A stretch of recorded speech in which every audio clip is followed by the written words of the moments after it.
La mixta, reconocida como B-Learning, y la virtual, reconocida como e-learning, siempre deben tener en consideración los contextos educativos con los saberes tradicionales y científicos, representados en el conocimiento disciplinar, la tecnología representada en las diferentes herramientas y la pedagogía no vista solo como una ciencia, sino también como una práctica. Cuando todos estos elementos se articulan, podemos ver ampliamente todos los factores que participan en ella. La educación es un entramado complejo de relaciones y actividades que tienen como finalidad el aprendizaje constante, como lo representa este modelo que les presentamos, reconocido como el TEPAC, donde se abordan las diferentes disciplinas, se abordan las relaciones entre los estudiantes, las experiencias, la formación de los docentes y todo lo que conlleva un proceso de aprendizaje. Hoy queremos presentarles a ustedes las experiencias que está viviendo el Ministerio de Educación Nacional, la Escuela Nacional del Deporte como institución de educación superior, los educadores de otras instituciones y la nuestra. Son las que les invitamos a compartir en este ciclo de experiencias significativas docentes en la educación remota que desarrollaremos a lo largo de estas semanas. A continuación, invitamos al doctor José Fernando Arroyo Valencia, rector de la institución universitaria Escuela Nacional del Deporte, y quien junto a su equipo académico y administrativo está liderando las diferentes estrategias para afrontar estos tiempos de emergencia y transformación. Doctor Arroyo, bienvenido. Muy buenas tardes. Un saludo muy especial en nombre de la comunidad de la institución universitaria Escuela Nacional del Deporte. Queremos felicitar a todas las personas que se han conectado con el espíritu de participar de ese ciclo de conferencias, experiencias significativas de docentes en la educación remota, con el auspicio y el patrocinio del Ministerio de Educación Nacional, la ROAD y obviamente nuestra institución universitaria Escuela Nacional de Deporte. Para nosotros es importante agradecer de antemano la participación de los invitados especiales, la doctora Diana Marcela Durán, asesora del Viceministerio de Educación Superior, el doctor Humberto Quiseno Castellón, es profesor investigador de la Universidad del Valle y la Universidad de Antioquia. Agradecer también a la Universidad Digital de Antioquia, dentro del marco de cooperación del Plan Padrinos, por el acompañamiento que le viene haciendo especialmente a nuestros docentes. Nos dieron la oportunidad de vincular 110 de nuestros docentes en un proceso de capacitación, especialmente en ambientes virtuales, donde para todos es conocido, nuestros docentes y nuestra comunidad ha recibido con mucha expectativa esta estrategia pedagógica, a la cual, haciendo eco a las convocatorias y a las dinámicas contemporáneas de la educación superior, cuando hablamos de desaudizar los procesos, una figura a la cual tenemos resistencia por el desconocimiento quizás de lo que eso implica y significa en el desarrollo de los procesos de aprendizaje en nuestro país.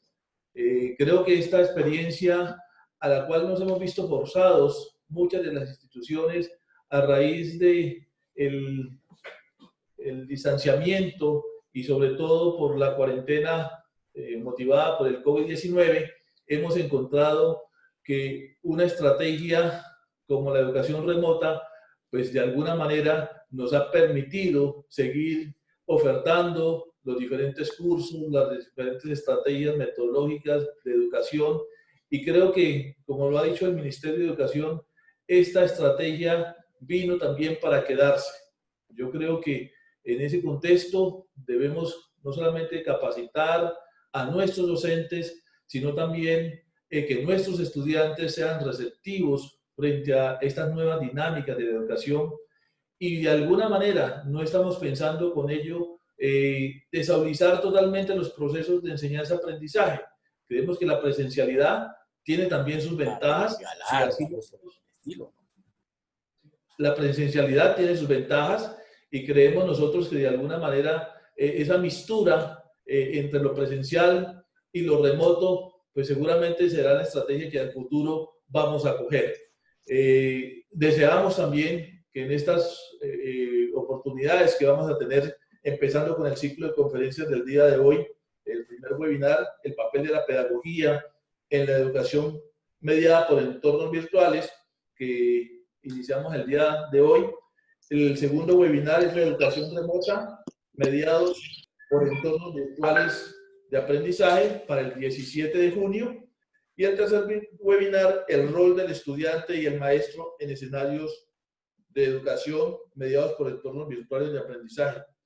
Estas tres conferencias esperamos que reúnan las expectativas que cada una de las personas que nos están acompañando en este ciclo de conferencias, obviamente con la ayuda de los expertos que nos van a compartir sus experiencias, realmente esas expectativas sean colmadas. Agradecer entonces nuevamente al Ministerio de Educación Nacional y en especial a los ponentes invitados. Mil gracias y muchos éxitos. Agradecemos al doctor Arroyo por su intervención y el acompañamiento que ha brindado a toda la comunidad educativa. En este instante invitamos a la doctora Diana Marcela Durán y Muriel, asesora del Viceministerio de Educación Superior y coordinadora del Plan Padrino, quien nos compartirá la experiencia de este proceso. Bienvenida, doctora Durán.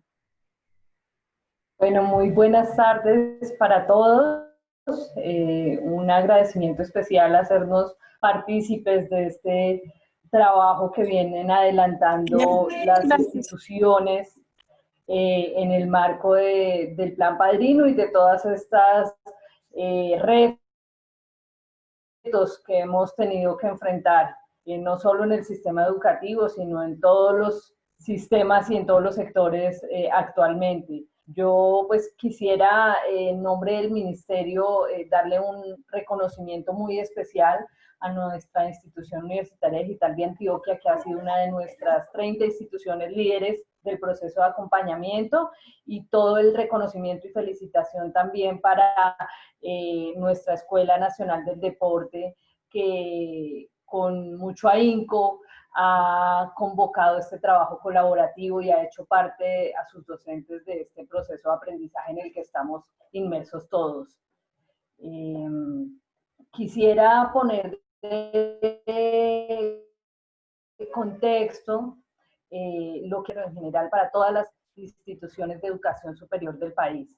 El Plan Padrino es una iniciativa que surge de algunas instituciones de educación superior que de manera muy temprana, tan pronto inicia la emergencia sanitaria y el confinamiento obligatorio, proponen poner a disposición su experiencia, su trayectoria, su disposición y conocimiento en temas de virtualidad, en temas de presencialidad asistida por TIC, para que otras instituciones que estamos menos diestras o que tuviéramos algunos retos en estos procesos de aprendizaje pudiéramos avanzar. Quisiera iniciar mostrándoles una diapositiva que nos muestra un poco cómo está la educación superior en el país en términos de virtualidad. Y allí mencionarles, si me colaboran con la siguiente diapositiva, mencionarles cómo realmente la educación virtual, si bien todavía es una proporción pequeña, tenemos actualmente 764 programas en esta modalidad, en cada uno de los niveles de educación superior, pregrado y posgrado, que representa de cerca de 13.000 programas que tenemos actualmente en la educación superior. De ellos, solo 764 son programas virtuales. Sin embargo, noten ustedes, les estoy presentando en esta diapositiva, cómo en los últimos años, si miramos un comparativo de la matrícula en el año 2015 y 2018, cómo, permítanme acá, tapé la pantalla, cómo la educación virtual en tan solo 3 años se ha triplicado esa matrícula. Tenemos que en el 2015 teníamos 63.000 estudiantes en programas virtuales, y para el cierre del 2018, según las cifras de nuestro Sistema Nacional de Información en Educación Superior, esa cifra superó los 200.000 estudiantes. Si ustedes comparan esa misma cifra con la presencialidad, una cifra que ya está mucho más estable en el sistema educativo, es decir, el crecimiento de la matrícula en general en los programas presenciales ya es mucho más moderado, y en general en los últimos años ha sido muy estable, pero no es así con la virtualidad. Esto lo que nos refleja es que efectivamente el sector de la educación superior, no solo producto de esta coyuntura, sino de la dinámica misma que ya traía el avance tecnológico, pues ha venido siendo o ha venido teniendo un crecimiento importante en términos de la oferta de este tipo de programas. Y este es un llamado importante, una oportunidad también importante que venía gestando el sector en materia de nuevas oportunidades, y que, como vamos a ver, pues se confluyen también con un sistema de aseguramiento cada vez más robusto en el marco del decreto 1330 de 2019 para acompasar estas dinámicas con procesos garantes de la calidad educativa. Aquí pues estamos precisamente aprendiendo todos. En la siguiente diapositiva quisiera contarles un poco lo que ha sido también el espíritu del Plan Padrino en el marco de esta emergencia. Bueno, aquí les quería contar un poco también cómo ha evolucionado graduados, y es que efectivamente en esos mismos estudiantes graduados en programas virtuales a cerca de 30.000 estudiantes graduados al año. Entonces, esta dinámica en matrícula, en mayor oferta en la virtualidad, pero también en mayor número de graduados que egresan de este tipo de formación, pues nos revela un crecimiento importante.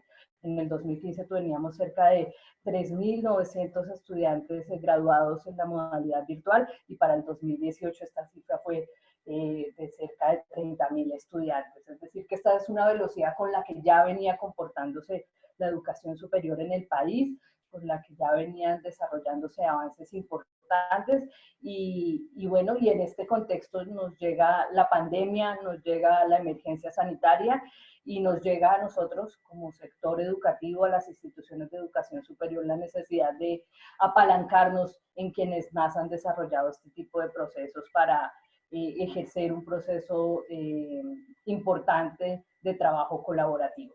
En ese marco, ahora sí paso a contarles un poco lo que es el Plan Padrino. El Plan Padrino es, sin lugar a dudas,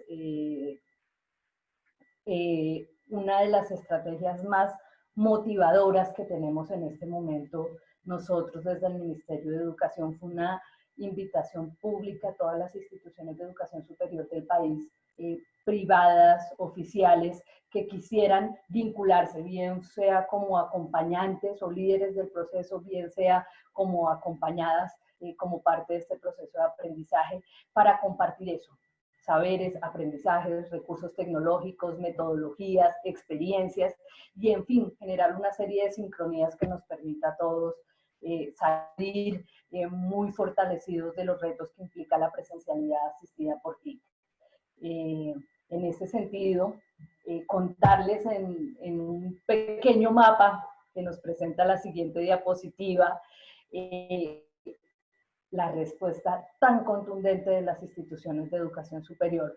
Hoy son 126 instituciones de educación superior en más de 24 departamentos de todo el país los que están vinculadas, trabajando de la mano, uno a uno, entre sus acompañadas y sus acompañantes. Este webinar y este primer conversatorio de 3 más que vamos a tener es solo una muestra de ese trabajo que se está dando en red entre nuestras instituciones acompañadas y nuestras instituciones acompañantes, y que nos ha permitido, si ustedes pueden observar allí en esos triángulos rojos, llegar a un buen número, 96 instituciones en todo el país que están recibiendo este acompañamiento desinteresado, muy solidario de parte de las instituciones que más trayectoria y experiencia tienen en los temas de virtualidad. Entonces, pues este mapa para nosotros es un mapa que nos llena de mucho orgullo, de mucho reconocimiento y de ver cómo estas instituciones aliadas, estas instituciones líderes, están en ese trabajo apalancando y sobrepasando fronteras geográficas, fronteras que ya pasaron a un segundo plano. Aquí tenemos una institución de Antioquia trabajando con instituciones de educación superior de todo el país y ese no ha sido el espacio y la distancia no ha sido la limitante para construir conjuntamente. Este entonces es un poco ese panorama general y quisiera también presentarles un poco lo que ha sido si me colaboran con la siguiente diapositiva, esta top de nuestras 30 instituciones que son líderes de este proceso, y aquí está pues nuestra institución universitaria digital de Antioquia, una institución pública, una institución oficial que junto al Gobierno Nacional de la Gobernación de Antioquia entró al sector educativo y entró hace muy poco. Menos de 2 años está la institución universitaria digital de Antioquia y vino en un momento supremamente oportuno a ponernos esa experticia, la de su cuerpo académico, de su cuerpo tecnológico, que han sido personas líderes pues, de muchas instituciones de educación superior de Antioquia, y nos han puesto a disposición. Ellos tienen una oferta 100% digital, 100% de sus programas son en esta modalidad de virtualidad. Entonces, pues qué bien contar con un socio de estas características y que hace parte de este grupo de nuestras 30 instituciones de educación superior que apalancan este proceso. También comentarles que en este ejercicio, pues muy motivados, más de 100 docentes de la institución de la Escuela Nacional del Deporte, el rector que desde un principio nos ha manifestado su total disposición a este trabajo colaborativo y que pues estamos muy atentos a documentar la experiencia, a ser parte activa de este proceso de aprendizaje, porque el Ministerio de Educación Nacional, su sistema de aseguramiento de la calidad, su dirección de fomento, está también aprendiendo de esta situación, de estos retos, y estamos también vinculando y generando lazos de aprendizaje en red en el sector. En la siguiente diapositiva, muy rápidamente,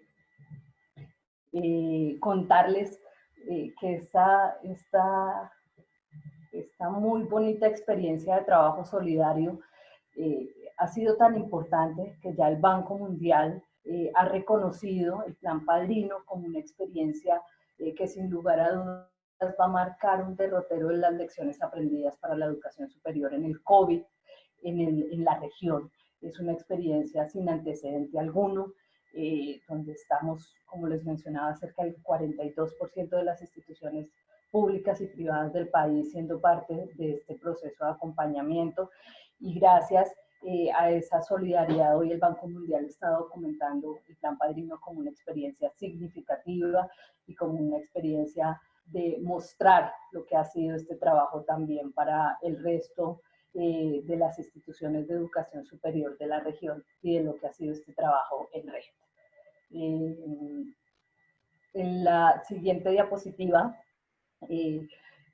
quería simplemente ya cerrar esta intervención de lo que ha sido un poco el recuento del proceso, 2 meses arduos de trabajo de parte de nuestras instituciones de educación superior, que comienzan a dar frutos, que comienzan a develar cómo nos estamos todos empoderando, cómo estamos generando capacidades institucionales, cómo estamos mediando en el mediano plazo cómo afrontar, por supuesto, la situación actual, pero también cómo nos estamos empoderando para mirar en un mediano y largo plazo cómo podemos reconfigurar, ¿por qué no?, la oferta de educación superior para que combine diferentes modalidades de prestación del servicio educativo como las que contempla el decreto 1330. Y en ese sentido está nuestro Laboratorio de Innovación Educativa, una iniciativa del Ministerio de Educación, que gracias al Plan Padrino se empodera, se nutre de enseñanzas, de experiencias, pero se nutre ante todo de actores estratégicos para el trabajo colaborativo. Nuestro laboratorio de innovación de la educación superior es una estrategia que esperamos lanzar en un mes a todas las instituciones de educación superior y que está siendo nutrida por todos estos aprendizajes de nuestras instituciones de educación superior que han apadrinado el proceso de acompañamiento. Contarles que este laboratorio de innovación tiene varios frentes, uno de los cuales, y el más importante, si me colaboran con la siguiente diapositiva, pues es la asistencia técnica a las instituciones, es la promoción de la innovación educativa, es la generación de conocimiento, la implementación de buenas prácticas, un escenario de mentoría y coinnovación y un acompañamiento técnico a las instituciones. Como sector de educación superior, creemos que pues, este es un momento realmente lleno de retos, pero también lleno de oportunidades para consolidar aprendizajes y para consolidar mecanismos de crecimiento y de participación colectiva. De este gran laboratorio de innovación que seguramente les estaremos dando información muy pronto, pero que quería aprovechar este espacio también para hacerlos partícipes a ustedes de esto en lo que hemos venido trabajando con nuestras instituciones de educación superior. Vamos a iniciar con 3 frentes de trabajo para este segundo semestre. En la siguiente diapositiva quiero que vean cuáles son nuestros 3 frentes, donde vamos a tener también oportunidad de compartir con ustedes, el equipo docente, el equipo tecnológico, el equipo directivo, varios de los procesos, retos, discusiones y construcciones que como sector tenemos en este momento. Vamos a iniciar con 3 servicios: la promoción de la innovación, buenas prácticas de las instituciones de educación superior y toda una línea de acompañamiento a las instituciones de educación superior. Así que muy atentos y muy dispuestos pues a seguir construyendo con ustedes y a presentarles próximamente lo que va a ser este laboratorio en la innovación educativa, y que sea la oportunidad también para decirle, señor rector, pues que estamos atentos a recibir toda la documentación de lo que viene siendo este proceso que ustedes muy bien han venido desarrollando con sus docentes. Y finalmente, ya para concluir en una última diapositiva, quería mencionarles 4 ejes en los que hemos concentrado lo que va a ser también esta segunda etapa del Plan Padrino de asistencia técnica. Hemos ido reconociendo como parte de este trabajo colaborativo como las principales necesidades de las instituciones de educación superior, los principales frentes y retos de trabajo que en un corto, mediano y largo plazo se vislumbran como asuntos de primera línea y de primer interés por parte de las instituciones en estos temas de presencialidad asistida por TIC, pedagogías y diseños curriculares y en general todos los requerimientos que se necesitan para desempeñar de la mejor forma este tipo de procesos. Allí tenemos 4 frentes claros de trabajo que van a convocar nuestros esfuerzos para el segundo semestre. 1, el trabajo con directivos, con todo el cuerpo directivo y la gestión desde una visión estratégica en todo lo relacionado a lo que implica de la presencialidad asistida por TIC y, ¿por qué no?, pensarnos en ofertas a futuro desde la virtualidad, siempre garantes, por supuesto, de los procesos de aseguramiento de la calidad.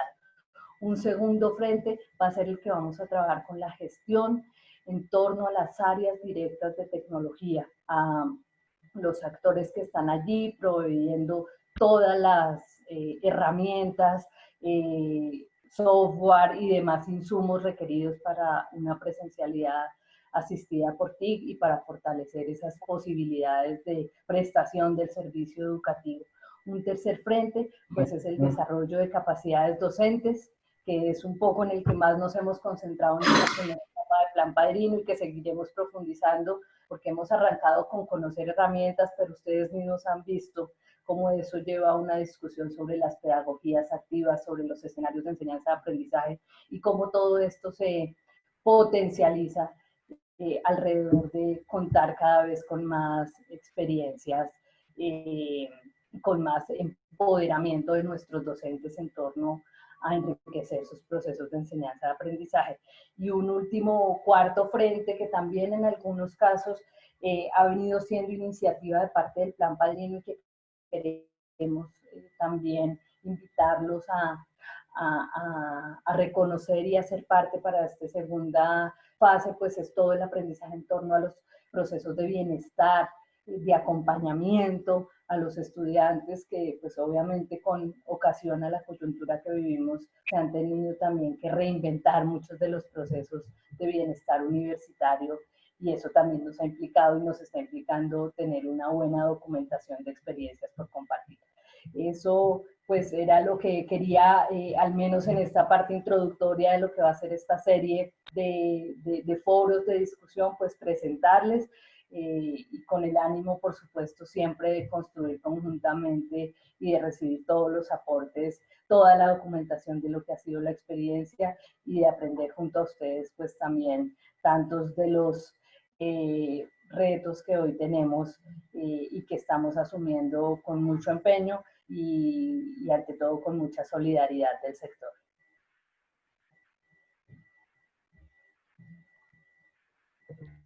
Agradecemos a la doctora Durán como coordinadora del Plan Padrino, representante del Ministerio de Educación Nacional y de la Presidencia de la República por su intervención. Igualmente, el apoyo que brindan a través de las diferentes estrategias que se están desarrollando por parte del Ministerio. Muchas gracias, doctora.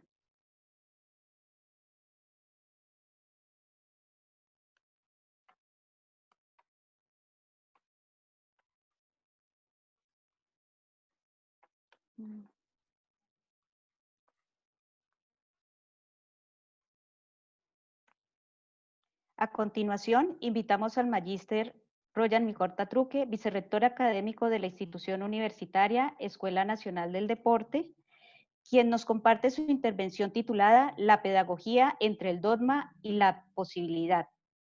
Bienvenido, vicerrector.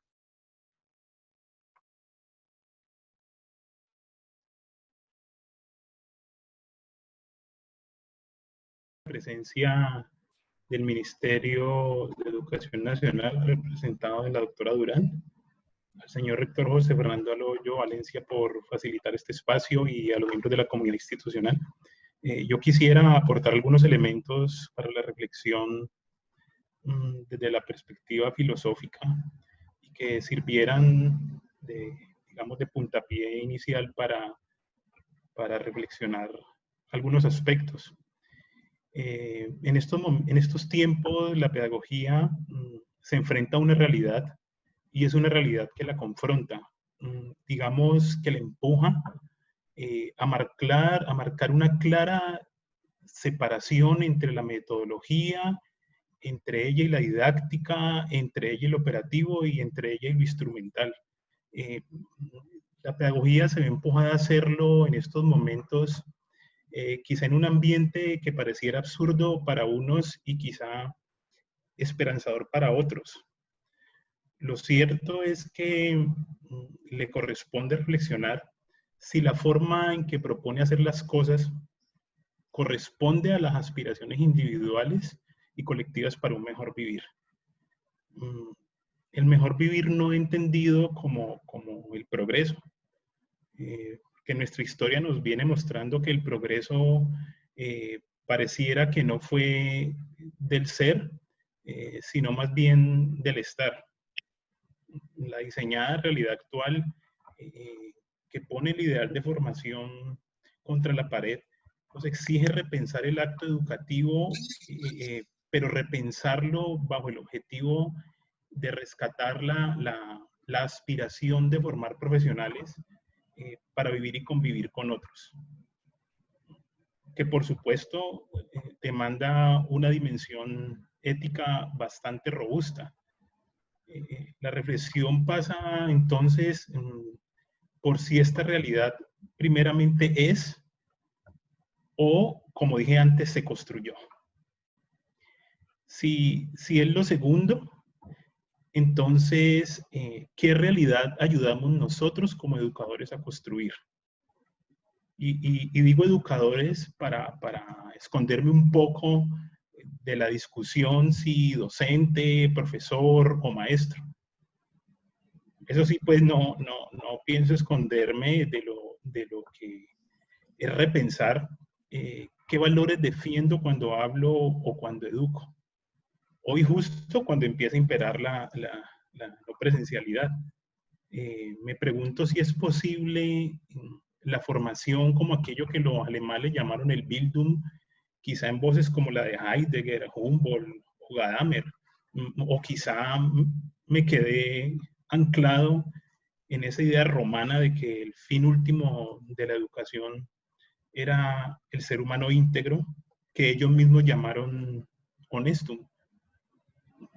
O quizá tal vez la pregunta sea, ¿cómo hemos llegado a donde estamos? ¿Cómo llegamos a ser aquellos educadores que hoy somos? ¿Por qué asumimos los cambios de manera tan dogmática, como si no hubiese más opción? ¿Por qué aceptamos los cambios de manera irreflexiva, sin discutir qué se pierde, qué se abandona? Y lo claro está que en este giro de tuerca tecnocrático, quizás las humanidades y la misma pedagogía, no sé, si se toma a la ligera, pierden un poco el sentido, dado que empieza a imperar la instrucción, la habilidad, el resultado. Es necesario entonces reflexionar qué papel debe jugar la pedagogía en este momento de cambio. La pedagogía debería mostrarse versátil, maleable, adaptable, o intentar fortalecer aquello que se podría debilitar. Entre ellas, el posible ocaso del maestro y la glorificación del instructor. Esta reflexión se trata de pensar los individuos en su medio social, de pensar si deberían de ser de determinada forma, pero ¿quién va a determinar de qué forma deben ser? El Estado, las organizaciones multilaterales, las corporaciones, las necesidades de la región, las necesidades del mundo, o tendremos que esperar a que la pedagogía se vea injertada por el Big Data, que los modelos de la industria la recolonicen, o que algunos estilos neopositivistas quieran verificar o cuantificar lo incuantificable. O seguiremos en el ideal de formar ciudadanos con pensamiento crítico, comportándonos de manera dogmática, usando metodologías centradas quizá en el pragmatismo norteamericano, que a propósito parecen incompatibles, pero que al final el mismo pragmatismo las hará compatibles, si es que eso ya no pasó. Siendo así, si la pedagogía no es salada por unos ideales de formación, ¿qué se le pide a la pedagogía o qué se espera de ella? Anteriormente se estudiaba para ser mejor humano, hoy parece que se hace es para ser mejor trabajador. Esto revive quizá esa expresión del fantasma en la máquina, la mente en el cerebro. Pues hay más certeza de la máquina que del fantasma, y si eso es así, seguirán inspirando los estilos neopositivistas, y la lucha entre la pedagogía y, por ejemplo, en la neurociencia será una lucha válida. Quizás sea momento de reafirmar aquello que la pedagogía puede, o no, mejor debe aportarle a una sociedad tan nihilista como la nuestra, una sociedad que cayó en el opinionismo, si me permiten usar ese término, pero pues, propongo un neologismo que en esta época pues cae bien. Decía pues que caímos en un opinionismo permanente donde se habla de todo sin ningún imperativo. Quizá falta analizar o estemos a tiempo o en la posibilidad de que las instituciones y la pedagogía puedan ser, como lo diría, o más bien, parafraseando a Derrida, hacer una pedagogía sin condiciones, una pedagogía desde los sueños de los estudiantes. Así que eso es lo que quiero poner sobre la mesa para la discusión. Lo dejo como punto de partida para la reflexión. Muchas gracias. Agradecemos al vicerrector académico por su actividades, especialmente al desarrollo de este ciclo. Invitamos a nuestros ponentes a compartir sus experiencias y conocimientos sobre el papel de la pedagogía en la educación mediada por entornos virtuales de aprendizaje, reflexiones sobre el quehacer docente. Para ello trabajaremos en torno a estas preguntas. ¿Cuál es el papel de la pedagogía en la educación remota?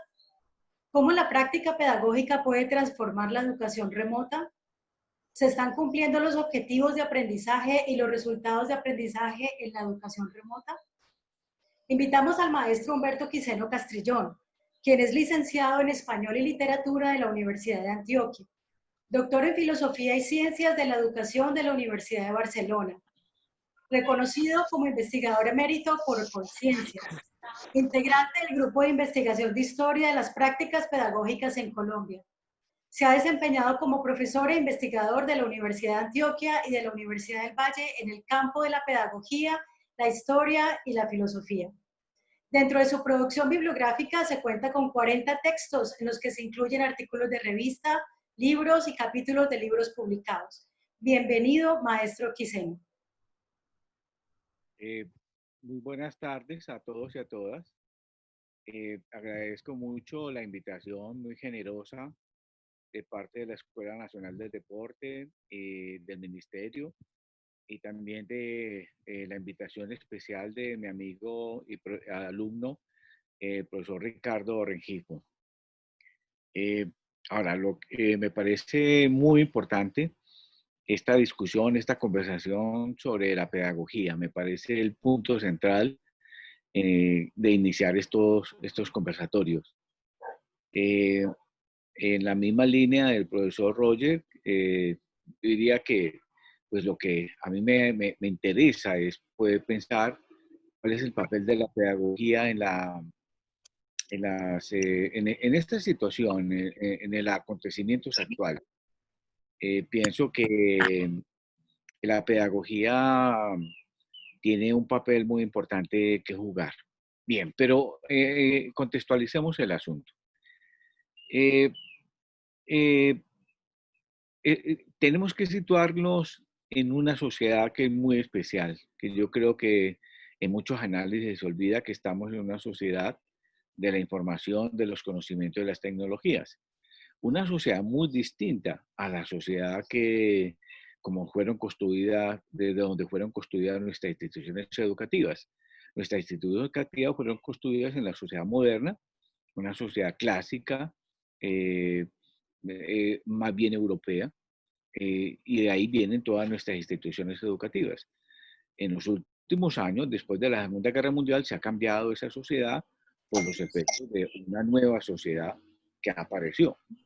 Esa nueva sociedad es esta sociedad que plantea, que tiene como uno de sus ejes fundamentales la virtualidad, la educación remota, la educación a distancia y en general las tecnologías. ¿Cuál es el asunto fundamental a mi modo de ver en Colombia en esa situación particular? Que Colombia es de los muy pocos países que no ha transformado sus instituciones educativas. La escuela no la ha cambiado. Un poco las universidades y más que todo las universidades públicas. Y digamos, la transformación moderna, la transformación y la modernización de las escuelas y de las instituciones educativas ha sido muy lenta. por decirlos, que se ha transformado, pero yo creo que todavía mantenemos instituciones del siglo XVII, siglo XVIII.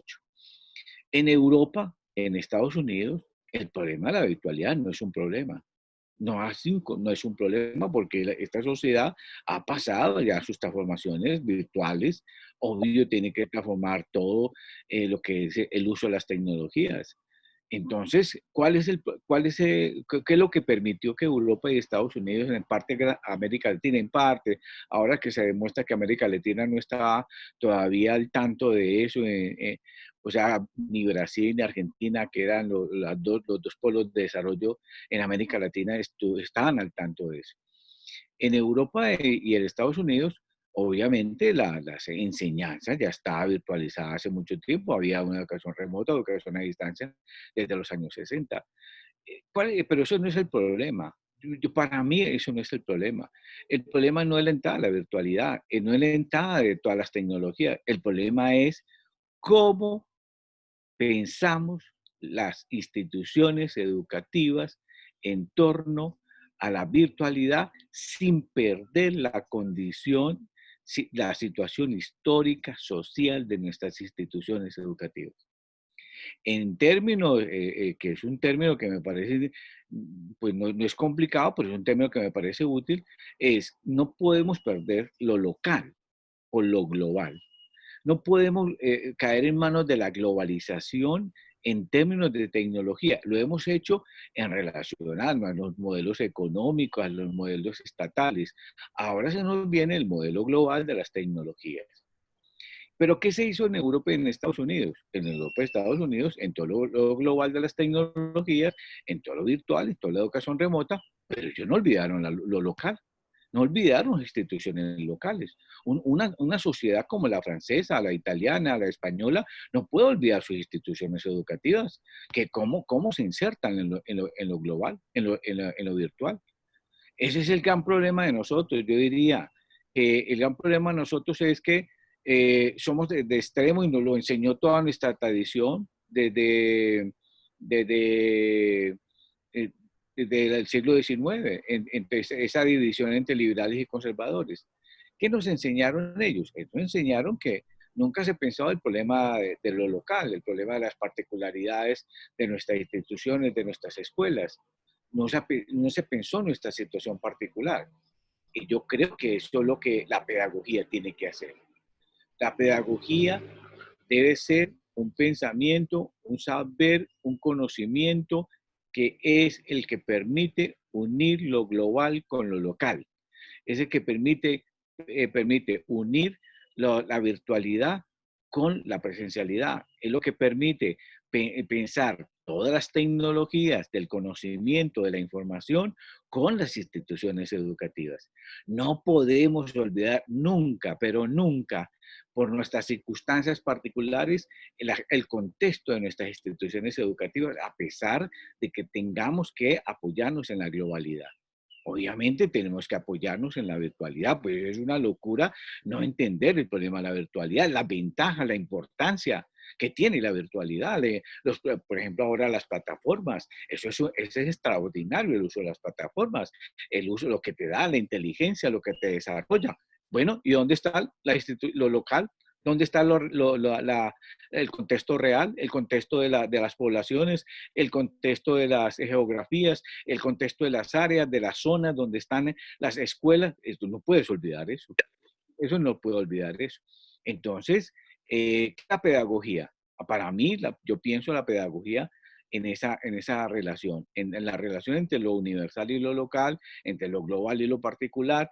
Esa es la pedagogía la que puede entender eso. Ahora, ¿a qué estamos abocados en la situación actual? Yo creo que en la situación actual estamos abocados, en Colombia en particular, tenemos que pensar que en Colombia los viejos términos que tenemos instituciones muy caducas, muy clásicas, muy tradicionales, el concepto de enseñanza, el concepto de aprendizaje, los conceptos de evaluación, los conceptos de incluso acompañamiento mismo, a pesar de que hoy se ha renovado mucho, etcétera, etcétera. Hay el concepto de maestro. Yo creo que necesitamos cambiar esos conceptos, ya no lo hemos cambiado.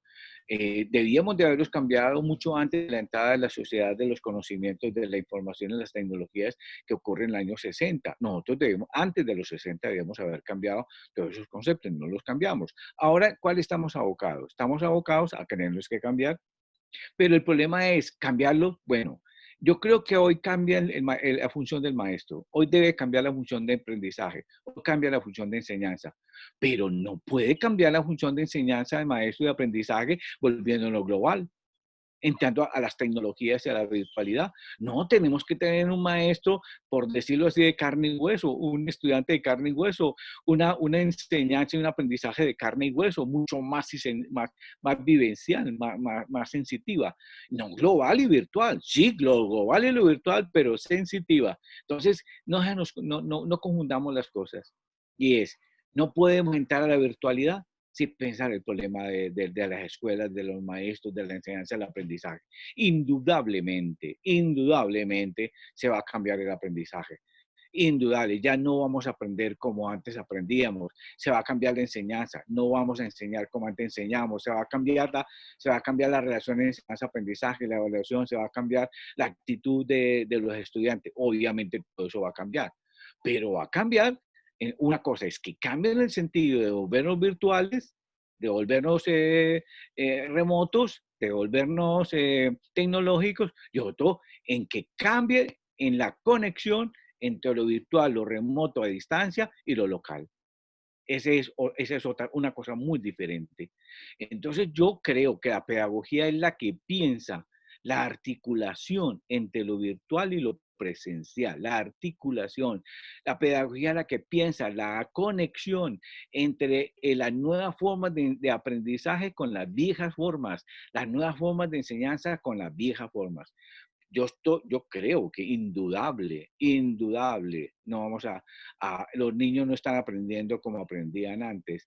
Y ahora el problema es que la generación de ahora, obviamente por esto de la pandemia ha afectado tanto la generación de los viejos. ¿Por qué? Porque los viejos tienen una concepción tradicional, en general, no quiere decir pues los viejos intelectuales, críticos, en general, una concepción tradicional que no los va a hacer cambiar, pero los jóvenes indudablemente los hace cambiar, han asumido las tecnologías, obviamente muy importantes. Lo que pasa es que ahora las tecnologías han sido muy mal usadas porque no somos expertos en ellas, no las conocemos, no tenemos el conocimiento de las tecnologías, no sabemos usarlas en forma lúdica, etcétera, etcétera. Muchos problemas de la tecnología, que hay sociedades que ya la han desarrollado mucho. En Europa pues, tienen 60 años de saber qué le pasa a un sujeto, a un niño, a una niña cuando se usan tecnologías, cómo afectan sus emociones, cómo afectan su sensibilidad, cómo afecta eso. Y ya han estudiado mucho por la neurociencia, como lo decía Roger, por la cognición, por la psicología, han estudiado indudablemente todo eso para ver cómo lo afecta. A nosotros es que nos va a tocar empezar a estudiar eso. Y por eso todas las experiencias ahora que en todo este webinar, en todas estas plataformas, todo el mundo habla de la emotividad, la imaginación, por Dios santísimo, ¿qué va a pasar? Por eso, porque hoy se viene una nueva concepción, una nueva forma de entender el asunto de la enseñanza, el aprendizaje y todo. Pero el problema es muy grande para Colombia. Como no pudo cambiar nada de las instituciones educativas. Y hay que entender que Colombia es de los países más conservadores del mundo, en todo, no solo en educación, en religión, en política, de los más conservadores de América Latina. Y por eso sus efectos en los resultados de aprendizaje. Entonces, como no cambió, nunca cambió, pues ahora le toca cambiar y brutalmente a cambiar. Entonces, ahora nos tocan a todo, como lo han dicho todos los que están pensando el problema de la educación y la pedagogía en Colombia, nos toca todos pensar cómo van a ser los efectos de estos cambios. Y son puntos muy concretos, yo diría, donde nos vamos a tener que dirigir. Un punto concreto es, obviamente, y todos pues los que somos más o menos librepensadores, pensamos que la escuela tiene que mantenerla. La escuela tal cual, la escuela como la conocemos, donde hemos estudiado, aprendido, el mejor lugar de cultura, el único lugar de cultura de esta sociedad colombiana tan conservadora, pues en la escuela hay que mantenerla, pero no mantenerla como era, hay que cambiarla. ¿Y por qué cómo cambiarla? Pues ya que no la hemos podido cambiar a través de una racionalidad pedagógica, pues ahora, por efecto de la pandemia y de la virtualidad y todas las plataformas, la hemos tenido que cambiar a la fuerza. Pues cambiémosla. ¿Y cómo la cambiamos? Obviamente, yo diría manteniendo las cosas más esenciales de la escuela, que es el ingreso a la cultura, el ingreso al lenguaje, que la convivencia, que la reunión con el otro, es el cuerpo a cuerpo. Eso no se puede nunca abandonar.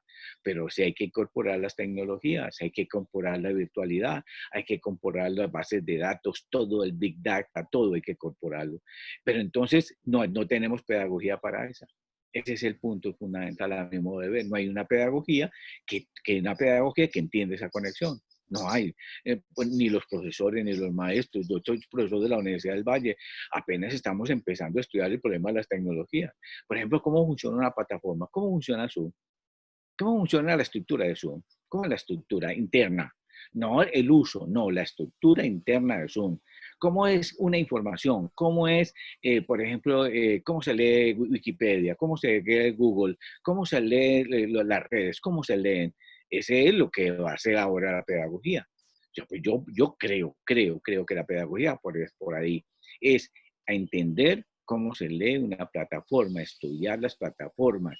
Si a un niño le enseñan la plataforma, la estructura de la información, la estructura de los códigos, la estructura de los mensajes, puede entender perfectamente ese conocimiento y ese conocimiento lo entiende como una...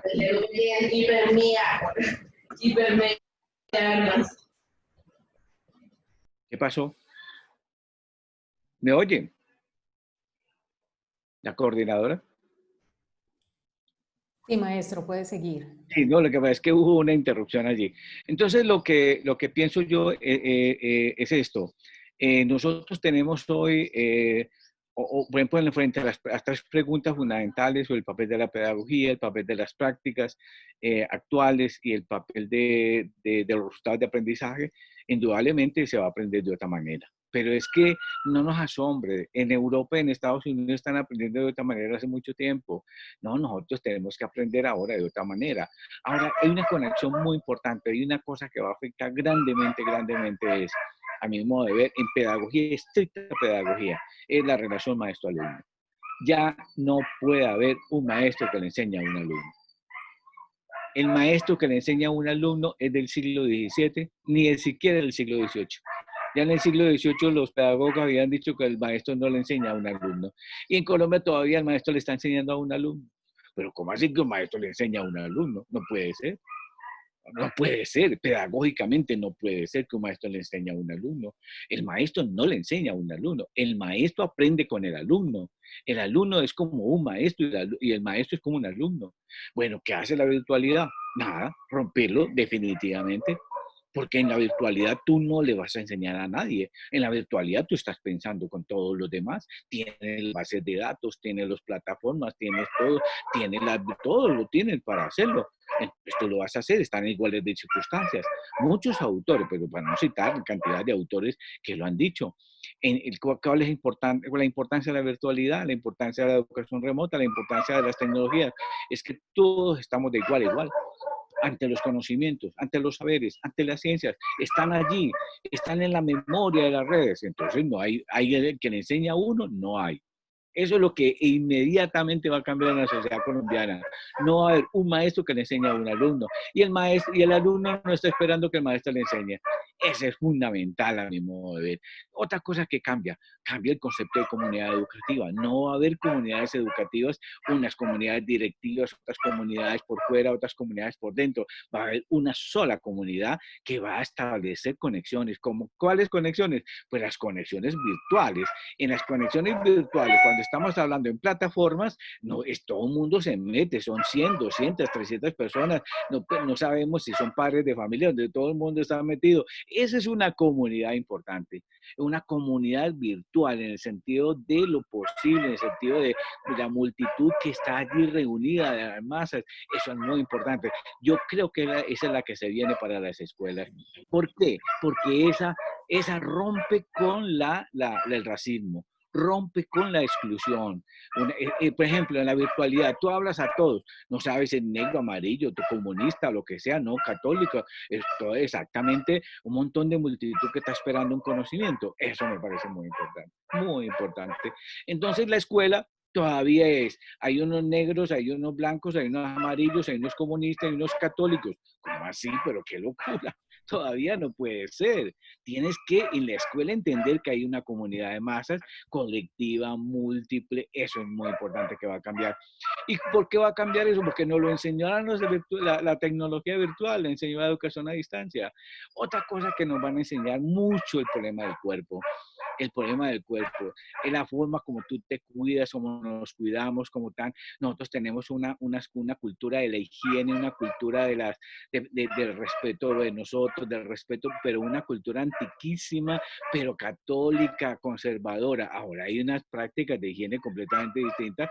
Afortunadamente nos enseña la sociedad oriental, pues el respeto para la entrada a la casa, que no puedes llevar los zapatos, el respeto por lavarte las manos, toda esa cosa. Ahora lo tuvieron que hacer como lo hicieron cuando las escuelas se iniciaron con la higiene, que obligaran a los niños a bañarse.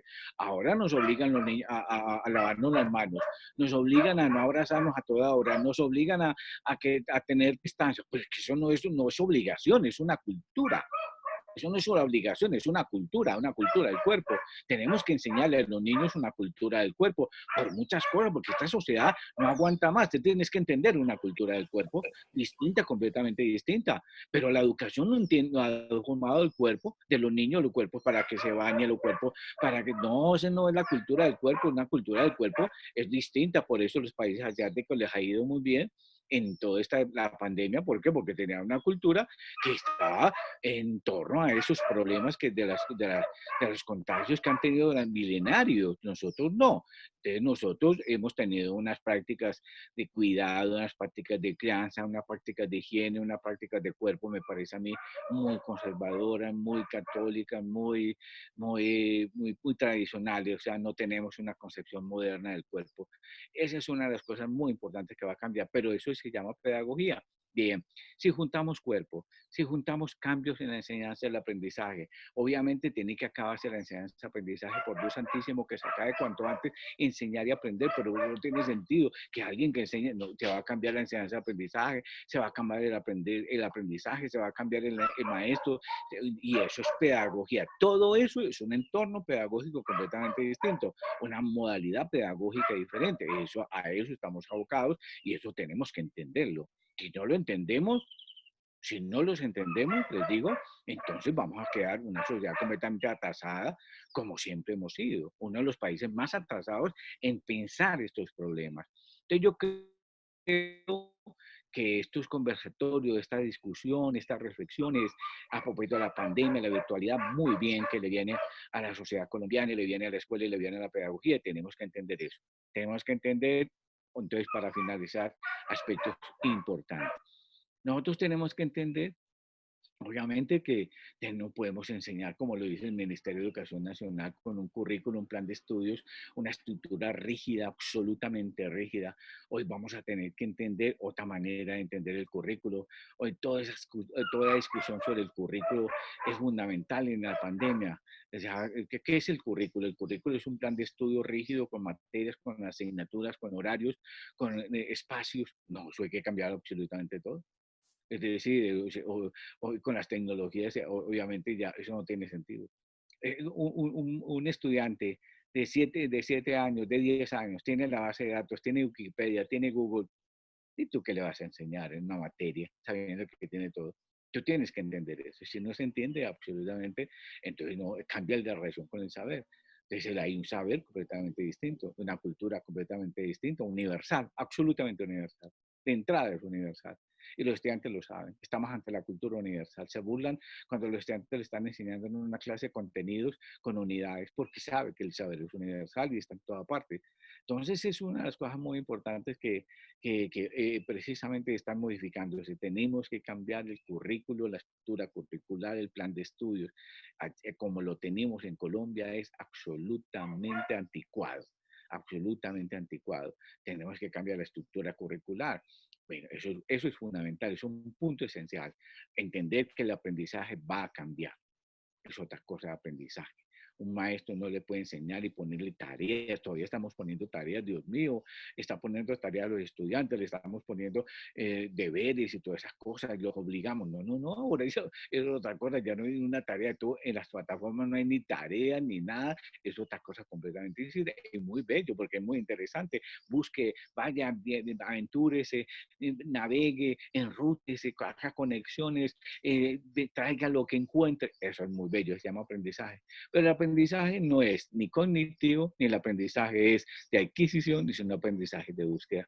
Son viajes en navegaciones que tú estás encontrando y que vas a encontrar. Entonces cambia un concepto de aprendizaje. Por ejemplo, necesitas estudiar las ciencias de la comunicación. Una de las cosas fundamentales que tienen que cambiar en las escuelas normales, en las facultades de educación, que tienen que cambiar la misma Escuela Nacional del Deporte, entender que hay otros problemas distintos en la forma como se enseña, como se aprende y la forma como se quiere el saber. Otra cosa completamente diferente. Cambia toda la estructura y eso, pero es que nosotros lo vemos porque nos lo enseñó la virtualidad, ¿no? Pero en Europa no tuvo que enseñarse la virtualidad y la pandemia para entender eso, porque eso lo entendieron de otra manera mucho antes. Y eso es lo que tenemos que nosotros aceptar, que nosotros tenemos las instituciones caducas, que tenemos que transformarlas, que tenemos que entender de una manera distinta el aprender, el enseñar y aprender, por ejemplo, los sistemas de evaluación en Colombia han sido terribles, terribles.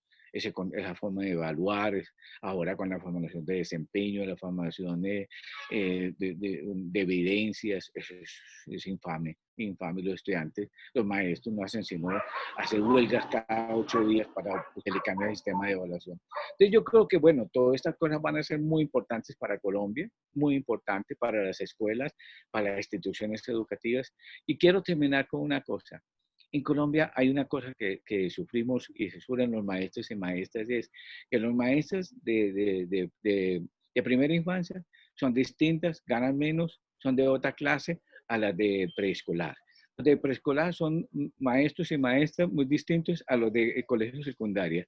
Los de colegio secundaria son muy distintos a los de las tecnológicos. Los tecnológicos son muy diferentes a los de universidad. Los de universidad son muy diferentes a los del doctorado. Dios mío, ¿qué es eso? Por Dios, ¿qué es eso? Que las pobres maestras de preescolar, de primera infancia, son absolutamente diferentes a los profesores de doctorado en valores, en toda una gran distancia. A mí, a lo que me asombra es esto. Y una de las cosas más bellas que tiene, si algunas cosas bellas tiene la virtualidad, la educación a remota, la educación a distancia, eso se pierde. Eso se pierde. Como se pierden los saberes, como se pierde el que sabe más, el que sabe menos, como se pierde el que enseña y aprende, también se pierde esa desigualdad asombrosa que hay en Colombia. En todos los países han luchado. Miren Argentina, miren Brasil, sobre todo miren Argentina para América Latina. No, una maestra de primera infancia gana lo mismo que un profesor de doctorado en la Universidad del Valle. Y lo tratan igual y tienen las mismas cosas, las mismas condiciones, los mismos valores y el respeto absoluto. Es lo mismo en Suecia, en todo lo que nos ponen de los modelos de los países del norte, que obviamente, pero en Colombia no. En Colombia, la de primera infancia, que es un trabajo, el que más se gana el salario mínimo. Los profesores de doctorado ganamos inmensidad. ¿Cómo así? ¿Que es a distancia? ¿Qué es eso? Pero por Dios, no puede ser. Eso, por ejemplo, es una cosa que tiene que cambiar en Colombia. A mí todo el mundo habla de la brecha digital, que la brecha, yo no sé, a mí me parece que esa es la gran brecha, esa es la gran desigualdad, la gran absoluta desigualdad de este país en términos de tratamiento a las maestras y a los maestros. Mira, unos se llaman docentes, otros se llaman profesionales, y otros se llaman profesores, y otros se llaman doctores. ¿Qué tal es? ¿Cómo así? No entiendo. ¿Cómo así? No puede ser. Es una de las cosas que, por ejemplo, tenemos que cambiar absolutamente ya, cambiarlo. Y tenemos que cambiarlo en todo sentido. Es una gran revolución educativa en términos de cambios fundamentales. Y esos cambios fundamentales tienen que ver con lo que está pasando. Tiene que ver con todos los sistemas actuales de virtualidad. La virtualidad son como las redes, son democráticas. Como pasa lo que pasa con las redes, haga lo que quiera, que todo, pero son democráticas, son iguales. Estamos en un sentido de igualdad, una cosa más importante que hay que luchar por la igualdad. Luchar por la igualdad, que seamos iguales, que todos tengamos acceso al saber, que todas podemos tener conocimiento y todos estamos en situaciones iguales. Eso es muy importante para los estudiantes. Para el estudiante en Colombia es grave que un profesor sepa más que él, muy grave, no puede saber más que él. No puede entender que sabe más que él, ni nadie puede entender al otro que sabe más que el otro. No, no, nadie puede saber más que el otro. No, ahí está toda la tecnología para que tú te metas. Entiende que tú puedes rodar todo esto igual, en iguales condiciones. ¿Quién es más inteligente? A ver, ¿quién es más inteligente? ¿Quién es más capaz? Hagas, pero no que sepa más, no que se imponga sobre su saber. Entonces hay unas cosas muy importantes que a mi modo de ver se vienen y todo esto que le podría dar un nombre de pedagogía. A todo lo que he dicho es un nombre de pedagogía. Pedagogía es el nombre que describe todas estas situaciones que he enumerado, que vienen de la escuela, que van hasta la desigualdad entre el tratamiento que se le da a los maestros y a las maestras, que pasa por la enseñanza, el aprendizaje, la evaluación, y que son los que nos involucran en la actual circunstancia, y que, bueno, la pandemia, para bien o para mal, nos ha puesto sobre la escena el asunto de frente, no te puedes esconder, está de frente, tienes que resolverlo. Bueno, solo los valientes lo resolvemos, los vamos a hacer, y Colombia tiene que ser valiente. Los maestros, que hemos dicho que los maestros son valientes, las maestras son muy valientes, tienen que resolverlo y está en manos de nosotros resolverlo. Eso es lo que quería decirles hoy. Muchas gracias.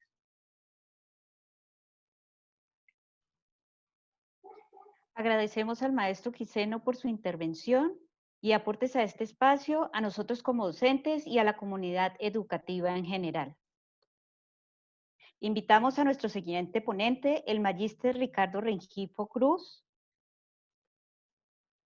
quien es licenciado en Literatura de la Universidad del Valle, magíster en Educación de Desarrollo Humano de la Universidad San Buenaventura, candidato a doctor en Educación y Pedagogía de la Universidad del Valle, docente de la institución universitaria Escuela Nacional del Deporte. Se desempeña como investigador en el campo de la pedagogía, la literatura y la escritura académica. Miembro del grupo de investigación Educar 2030 de la institución universitaria Escuela Nacional del Deporte y del grupo de investigación Educación y Literacidad de la Escuela de Ciencias del Lenguaje de la Universidad del Valle. Bienvenido, Ricardo. Hola, buenas tardes. Gracias, Claudia, por la intervención. Bueno, voy a compartir mi pantalla para presentar la presentación, bueno, la diapositiva que tengo para ustedes. Primero que todo, quiero agradecerle a la Escuela Nacional del Deporte, al señor rector, al Ministerio de Educación y a todas las personas que están en este momento escuchándonos por estar acá en este espacio de formación, de reflexión y discusión en relación a problematizar la educación y la pedagogía en la situación actual en la que nos encontramos. Bueno, yo quisiera pues dar una ruta orientadora de mi presentación a partir de los 3 ejes y 3 preguntas que voy a tratar de ir hilando en la medida que vaya presentando la intervención y de alguna otra manera pues tenerla como punto de referencia. Lo primero que tengo que decir es que hay que preguntarnos por esa normalidad y a qué se debe esa normalidad, ¿no? Pasamos de el diciembre del 2019 a marzo de una normalidad a una normalidad, pero esa realidad mundial en la que hoy en día padecemos y nos afecta, pues ha cambiado drásticamente todos los escenarios, no solamente en la educación, en las prácticas, en los sistemas económicos, los sistemas culturales y demás. Entonces, de alguna otra manera, pues quiero hacer una reflexión en torno al papel de la pedagogía y la educación y este nuevo orden mundial y esta nueva realidad en la cual estamos viviendo todos, ¿no? Entonces, sin duda, esa normalidad yo creo que sufrió una ruptura en todos los ámbitos y esa normalidad precisamente es la que nosotros tenemos que afectar y cambiar de alguna otra manera para que la sociedad pueda tener otra ruta, otras formas de pensarse la cultura, la educación, la política, la economía, el medio ambiente, la salud, porque ese orden mundial establecido, ¿no?, de modelos económicos hasta el 2019 ha cambiado, ¿no? Entonces, de alguna otra manera, pensarse la normalidad o la anormalidad, pues es el reto de todos y es la invitación que quiero hacer el día de hoy, ¿no? En el escenario de la educación, pues los lugares y los espacios han cambiado, esa materialidad física en el cual los estudiantes y los profesores nos vemos evocados, pues de alguna manera ha transformado las prácticas, no solamente de maestros y de estudiantes, sino en general de toda la sociedad. Bueno, la primera pregunta orientadora es el papel de la pedagogía, ¿no? El papel de la pedagogía. Yo lo primero que tengo que decir es que se ha generado una ruptura, unos choques de paradigmas. Ya el profesor Humberto y el profesor Roger también han mencionado un poco de algunos paradigmas que hemos tenido en esta sociedad, algunas fabricaciones, y precisamente ese choque de paradigmas y de rupturas en los procesos de enseñanza-aprendizaje, en la formación de los maestros, en la formación y en la construcción de las instituciones, pues de alguna otra manera pone en jaque la relación que tenemos con el conocimiento y el saber, ¿no? Hoy pasamos a hablar de educación remota. Esa distinción la quiero hacer, que la educación remota es muy diferente a la educación virtual, ¿no?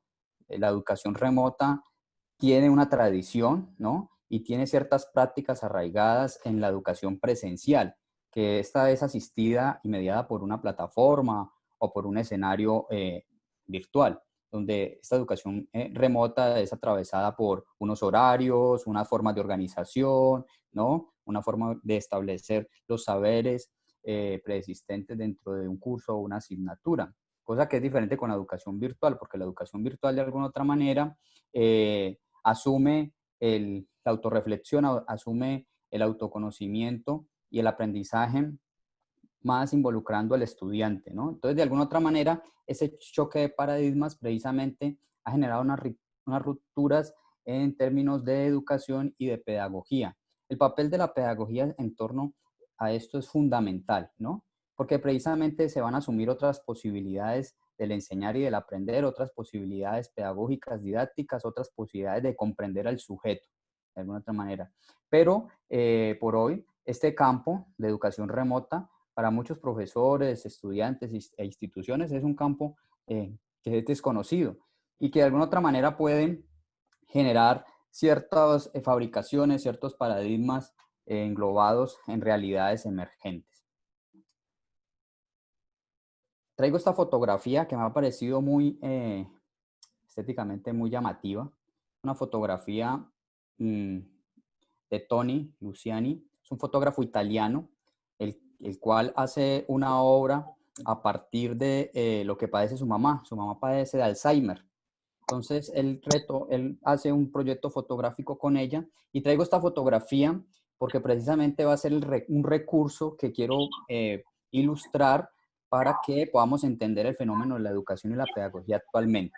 Mire, la escuela lo ha hecho el profesor Humberto. La escuela, de alguna otra manera, es una escuela que ha sido centrada en fuertes tradiciones escolares, está enfocado en la disciplina, en el castigo. La escuela está enfocada en los procesos cognitivos, donde el centro de atención muchas veces no fue el estudiante, fue el maestro, o fueron los conocimientos, los saberes. Entonces, de alguna otra manera yo traigo esta fotografía en representación a lo que podría simbolizar esa escuela, ¿no? Una escuela que de alguna otra manera se encuentra en una decadencia, en unas formas de asumirse desde una tradición.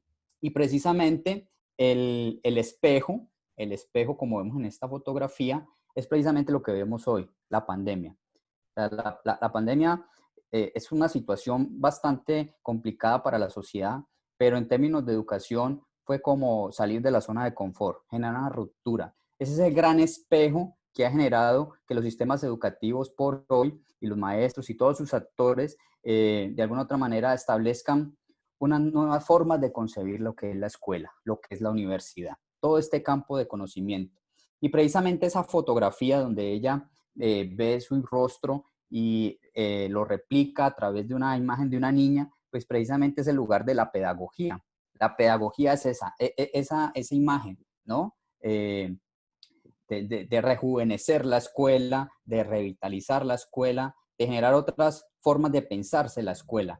Y lo más importante y la herramienta fundamental de todo maestro es la pedagogía, ¿no? Entonces, con esta fotografía quería un poco como iniciar el tema contextualizando un poco lo que se asume como la pedagogía dentro de las representaciones, ¿no? Muy interesante, los invito a ver este proyecto fotográfico de este fotógrafo italiano. Bueno, dándole continuación, entonces ahora entremos en materia, la pedagogía, el asunto, ¿no? De alguna otra manera, esta pandemia del COVID-19, pues obligó a realizar un gran experimento en la educación, lo que estamos viviendo hoy los educadores, que están viviendo los estudiantes, las instituciones universitarias, escolares, pues de alguna otra manera es una forma de experimentar. Y esto es lo que nos ha llevado un poco a esto, ¿no? A explorar otras nuevas dimensiones y otras nuevas realidades del quehacer. Entonces la pedagogía yo la asumo en tres campos. La pedagogía la asumo en tres campos, un campo de interacción, un campo de reflexión y un campo de problematización. Entonces la pedagogía se asume como una articulación o un conjunto muy diverso de reflexiones, de interacciones, ¿no? Que se dan dentro de un contexto escolar o social, político o cultural, ¿no? Ese campo de interacción, sin duda, va a comprender la relación que tenemos los estudiantes con los docentes. Esa relación de enseñanza-aprendizaje, lo decía el profe Humberto Quiseno ahora. No podemos pretender, yo le digo a los estudiantes, el que aprende, enseña. Entonces, de alguna otra manera, el tomar el aprendizaje de la mano del estudiante, donde el profesor también va a construir el aprendizaje conjuntamente, es el campo de interacción donde la pedagogía está implícita de alguna otra manera ahí.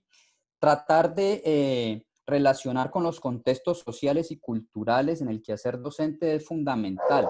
La pedagogía de alguna otra manera hace esa interacción y pues evocando obviamente el reconocimiento que tienen las disciplinas o los saberes instituidos, bueno, las ciencias, el arte, las humanidades, ¿no?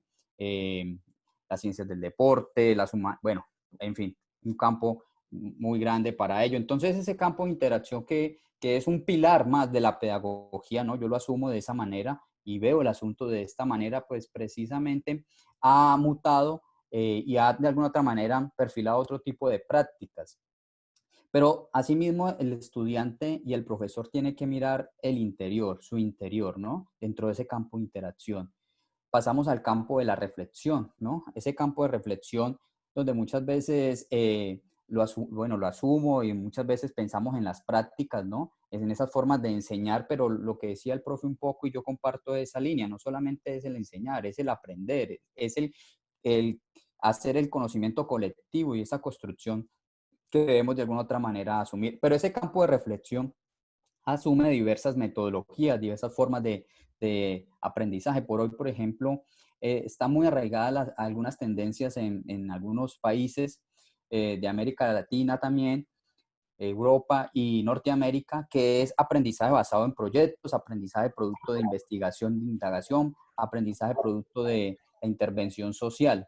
Pues de alguna otra manera esas metodologías deben articular ese campo de reflexión para poder teorizar, para poder analizarlo y para poder construir nuevas formas y nuevos modos de articular la formación conceptual y la formación del maestro en el campo de la pedagogía. O sea, que esta articulación y este eje debe ser fundamental en toda instancia y en todo acto, en todo espacio, para que de alguna otra manera la educación tenga esa posibilidad y esa reingeniería que de alguna otra manera el orden mundial está hoy esperando y la sociedad.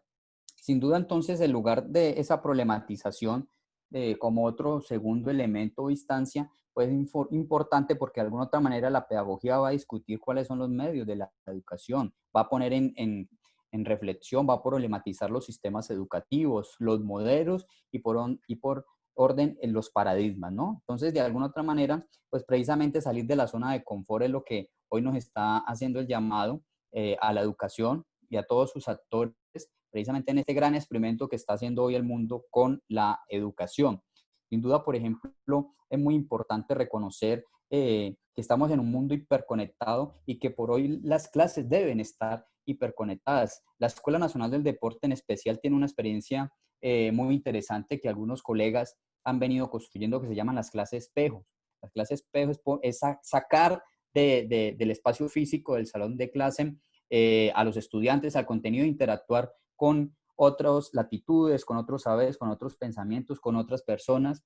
Entonces, por ejemplo, se han llevado diferentes actividades a lo largo del semestre anterior con esa forma de mirar y posibilitar otras estrategias que precisamente salgan del espacio, del encierro que comúnmente la tradición escolar ha tenido. Entonces, una experiencia significativa me parece que las clases espejo es el recurso porque posibilita mirar el exterior, no el interior, sino el exterior. Y precisamente la pedagogía dentro de esos tres campos de interacción, de reflexión y de problematización, pues es la que los docentes deben ocupar y realmente es la que va a poner en relieve el valor que debe tener la educación por hoy en nuestra sociedad y en nuestro sistema actual, ¿no? Entonces, pues estas son formas de ir construyendo algunas rutas que de alguna otra manera tienen que afectar esas prácticas y los procesos, ¿no? Tanto de estudiantes, docentes y todo el sistema administrativo porque por hoy tiene la educación. Bueno, otra pregunta orientadora es cómo la práctica pedagógica puede transformar la educación remota, ¿no? Yo asumo la práctica pedagógica primero que todo como un proyecto romántico. Me parece que la educación, el quehacer docente en sí es un proyecto romántico aquí y yo aquí resalto mucho los aportes de Rousseau, ¿no? En toda su obra como pedagogo, porque de alguna otra manera ese proyecto romántico va a estar constituido por diferentes formas, ¿no? Esa práctica pedagógica va a estar constituida por diferentes formas y la práctica pedagógica la asumimos como un vehículo de formación permanente del docente con su saber, con sus saberes y con su saber disciplinar, ¿no? Ese vehículo que de alguna otra manera va a garantizar que ese proyecto romántico donde la imaginación y la creatividad va a ser sin duda un objeto, un recurso fundamental para la presentación y la preparación de sus proyectos escolares y de clase, pues eso van a constituir algo muy importante dentro del quehacer docente, ¿no? Sin duda también una forma de relacionar lo que yo hablaba ahora del interior y el exterior, ¿no? La virtualidad, la educación remota asistida por tecnologías, pues precisamente ha sacado a la interioridad y lo ha replicado en esa exterioridad que la escuela muchas veces ha necesitado y que su tradición la ha impedido y la ha ubicado en un sitio, en un lugar específico. Entonces, de alguna otra manera, esta forma de instaurar otro orden puede ser fundamental dentro de ese quehacer pedagógico, ¿no? Por eso, hoy se rompen esos paradigmas, se rompen esas cadenas y esas tradiciones un poco, ¿no? Nos mueven la butaca, instauran otro orden mundial, otro orden atravesado por las prácticas de sí, otro orden atravesado por las normas de bioseguridad, ¿no? Donde la cultura y el encuentro con el otro se han mutado a otras realidades, ¿no? Entonces, de alguna otra manera, la educación y la práctica pedagógica se tiene que replantear los tiempos y los modos de aprender. se tienen que replantear los currículos, ¿no? Se tienen que replantear los programas de curso. Ya tenemos que construir, porque el mundo vive en red, tenemos que construir un aprendizaje colaborativo y significativo a la par de los estudiantes, donde impere, por ejemplo, la investigación, donde impere las metodologías y las herramientas que permitan llegar a esos nuevos escenarios. Sin duda, la práctica pedagógica tiene el deber y tiene el potencial de transformar la educación a través de la imaginación, a través de la creatividad, a través del reconocimiento del otro, a través de mirarse el interior y mirar el exterior de lo que los maestros y los estudiantes y todos los actores que están en sintonía con la educación, pues hoy podemos nosotros instaurar o poner en tensión o dialogar. Seguido de esto, muy importante, yo quiero que podamos interactuar un poco. Le voy a pedir a los participantes, si tienen la posibilidad, ¿no? Del dispositivo, que se metan a esta página que ven aquí, Menti, así como está, www.menti, y van a utilizar un código que aparece ahí, 470088. Le voy a pedir a todos los participantes o aquellos que tengan la posibilidad de hacerlo, porque vamos a generar un espacio de mediación e interacción a través de algo que les quiero preguntar ahí para que al final podamos ver las apreciaciones, ¿no? Entonces, como estamos en el rol de la pedagogía como un recurso de mediación, la pedagogía como esa niña de alguna otra manera que ve a la educación, que rejuvenece a la educación, el quehacer docente, ¿no? Pues la pedagogía en este momento está atravesando un diálogo muy permanente para arraigar una nueva cultura tecnológica, una cultura arraigada en soportes, en herramientas, ¿no? Que posibiliten nuestra función. Sabemos que la enseñanza-aprendizaje, pues en muchos de los casos es una enseñanza relacionada con lo estático. Hoy con esta nueva forma de relacionarnos con la educación, creo que eso ha cambiado a un escenario más dinámico, ¿no? Precisamente porque de alguna otra manera podemos establecer una relación con herramientas y con dispositivos que vuelven a la clase un poco más interactiva, un poco más acorde, ¿no? Sin caer pues en el activismo tampoco, porque eso sí es perjudicial para esa relación. Y el rol de docente, pues ese rol de docente dentro de la pedagogía como una forma de mediación también, ¿no? Pues posibilita hacer unas mutaciones de sus prácticas, sin duda.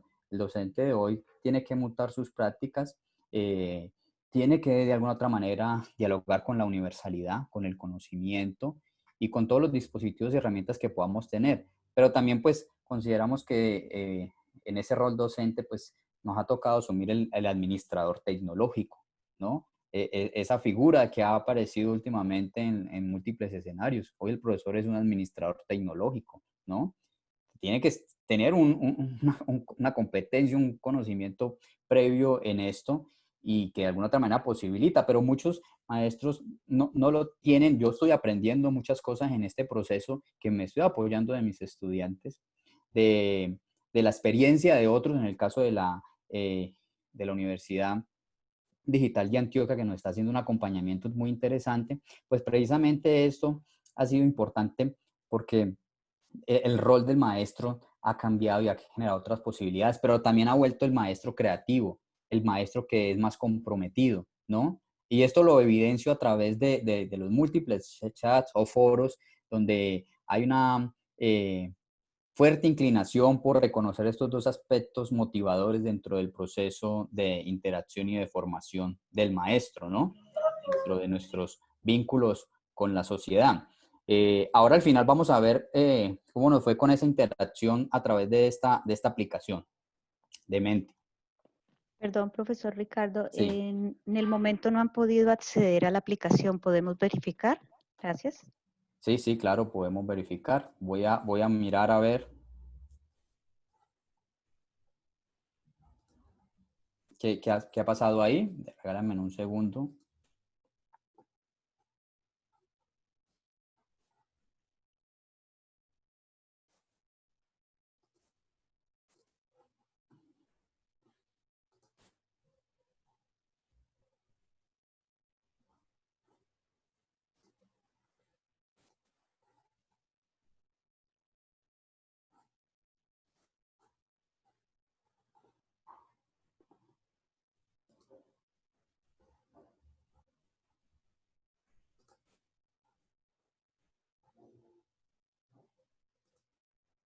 Bueno, ahí estoy tratando de que ya les quede habilitado la opción, pero voy a continuar con la presentación y al final, en la ronda de preguntas, eh, retomo los ajustes necesarios, ¿no?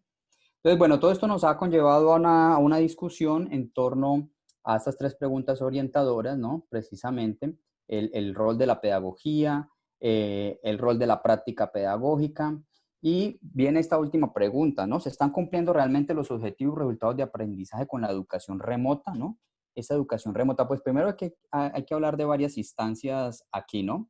Dentro del desarrollo. Lo primero es que profesores y estudiantes eh, están agotados. Hay un agotamiento, ¿no? Porque esto de alguna otra manera ha sido tan rápido que todos debemos estar en una función muy relevante y una adaptación de alguna otra manera contra el tiempo, una adaptación que ha sido pues un poco complicada, agresiva en algunos momentos, por todas las condiciones que hoy tiene la educación, ¿no? Físicas, económicas, sociales, culturales, tecnológicas. Entonces, pues primero que tengo que decir es que esa es una primera tensión dentro de esos resultados de aprendizaje.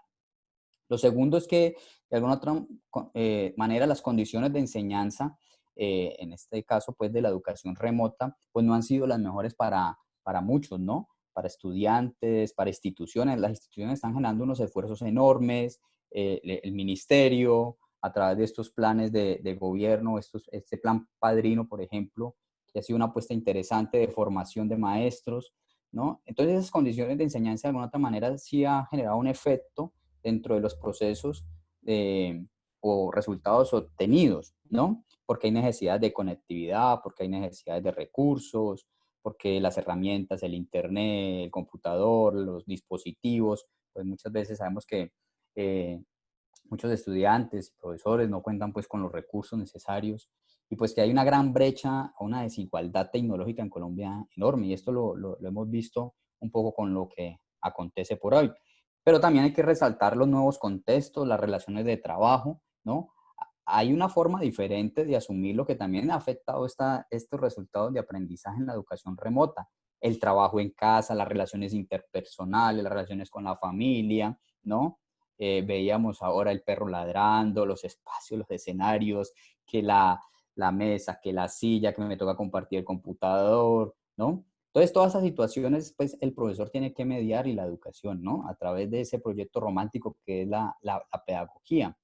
Y por último, la flexibilidad curricular. O sea, estos cuatro escenarios han generado que los resultados tengan una afectación, pero esa afectación dentro de esa flexibilidad curricular, pues ha estado enmarcada en tres elementos: la interacción con el otro, la experiencia y los discursos. O sea, que los resultados de aprendizaje de alguna otra manera sí se han afectado, pero que quiero resaltar que no ha sido por una deconstrucción del sistema, ¿no? Ha sido por unas condiciones, se han afectado sus resultados por unas condiciones, pero que hoy en día lo que están haciendo los estudiantes, lo que están haciendo los maestros en producciones, en proyectos de aula, en trabajos, pues creo que están haciendo un acto de creatividad e incluso un mayor compromiso por parte de los estudiantes frente a estas herramientas, porque les ha posibilitado también manejar sus tiempos, ¿no? Y eso es muy importante resaltarlo, ¿no? Esa posibilidad de manejar sus tiempos. Sin duda, todo este escenario ha posibilitado plasmar los grises y plasmar los blancos y los negros, ¿no? Dentro de estas posibilidades que hoy tienen los estudiantes, los maestros y las instituciones en la educación. Entonces, pues, tratar de generar una amalgama, una diversidad de escenarios, de posibilidades y de recursos, donde sin duda yo insisto en el tema de la creatividad, ¿no? Porque estamos en una sociedad de la información está ahí, los estudiantes tienen acceso a bases de datos, a recursos, a herramientas, pero de alguna otra manera, ¿qué estamos haciendo con esa información? ¿Cómo estamos tratando de que los estudiantes y los docentes aprendan mutuamente, ¿no? Y que generen unas producciones muy interesantes, artísticas, científicas, filosóficas, ideológicas dentro de los escenarios resaltantes. Y bueno, entonces dentro de esto lo que vengo contando un poco y exponiendo, pues es más la reflexión de asumir estos tres momentos del papel de la pedagogía y la educación. Pero antes de cerrar, yo quiero resaltar algo. He traído este pequeño relato, bueno, es un cuento de un escritor americano de origen ruso, Isaac Asimov, padre, bueno, considero yo que es el padre de la literatura de ciencia ficción, ¿no? Moderna. Y traigo este cuento. Esto es un cuento que él escribió en 1951, un apartado, ¿no? Un apartado que he señalado y me parece muy bonito traerlo a colación. Dice así: ¿por qué es una clase de escuela muy distinta a la nuestra? Estúpida. El tipo de escuela que tenían hace cientos y cientos de años, que añadió campanudamente, recalcando las palabras hace siglos. Se está refiriendo a la escuela que por hoy, de alguna otra manera, ha mutado hasta el 2019. Se está refiriendo, ¿no? Esto es un cuento que él pone como en el 2070, bueno, en un año en un siglo más avanzado que en el que estamos ahora. Él escribió en el 51 este trabajo de alguna otra manera y pone en el contexto a unos niños que toda su educación ha sido mediada por una pantalla. O sea, que ellos no conocen qué fue la escuela, la interacción y el espacio físico. Realmente eso ya había terminado, lo había abolido. Y retomo, ¿y los maestros eran personas? El profesor mecánico estelló sobre la pantalla. Allí siguió pensando en lo mucho que tuvo que gustarles la escuela a los chicos en los tiempos antiguos. Siguió pensando en cómo se divertían. De alguna otra manera, este escritor nos lanza una realidad emergente. La ficción superó la realidad porque hoy estamos viendo esto. Siglo XXI, 2020, estamos viendo esta realidad y no estamos muy alejados. Fue en el 51 cuando él escribió este cuento, pensando en esa posibilidad. Bueno, no, con esto pues quería yo cerrar mi intervención a modo de reflexión. Quiero agradecerle pues a todos los participantes y a la escuela por este espacio de interacción y reflexión. Muchas gracias.